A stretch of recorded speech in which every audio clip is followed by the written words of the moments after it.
Eli transitioned to the Material Management Division, where he learned how Apple procured and managed its vast network of components and suppliers. "Apple doesn't just buy parts randomly," said Mr. Nakamura. "Every supplier and every component is carefully recorded and managed in our ERP system. Let me walk you through the process."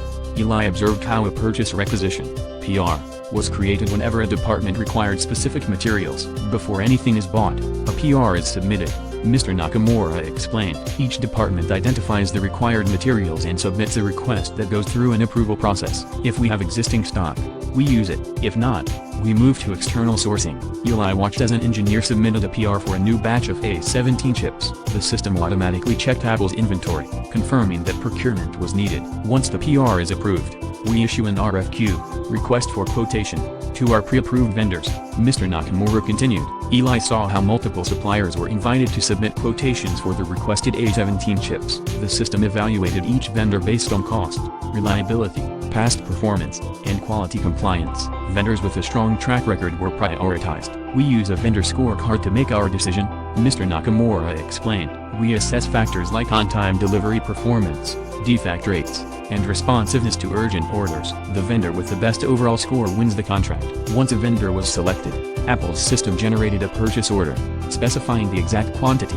pricing, and delivery schedule. "The purchase order is an official contract between Apple and the supplier," Mr. Nakamura said. "It ensures we receive exactly what we ordered." When the shipment arrived, Eli watched as warehouse employees verified the goods receipt, checking the materials against the PO.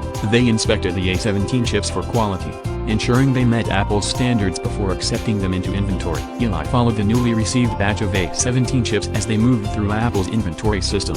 "Here's where material movement comes in," Mr. Nakamura explained. "Each step is tracked in real time." Eli was fascinated by how Apple's just-in-time inventory management ensured only the necessary amount of stock was kept on hand, reducing storage costs while preventing shortages. "We don't store excess inventory unless necessary," Mr. Nakamura said. "This makes our supply chain highly efficient."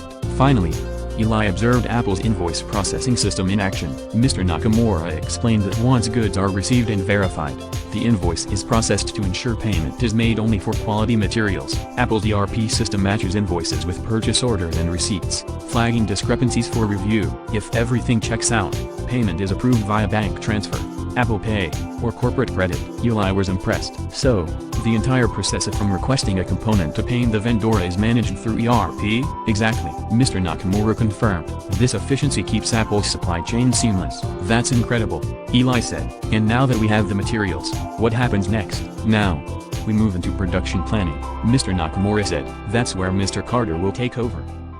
Created using Powtoon.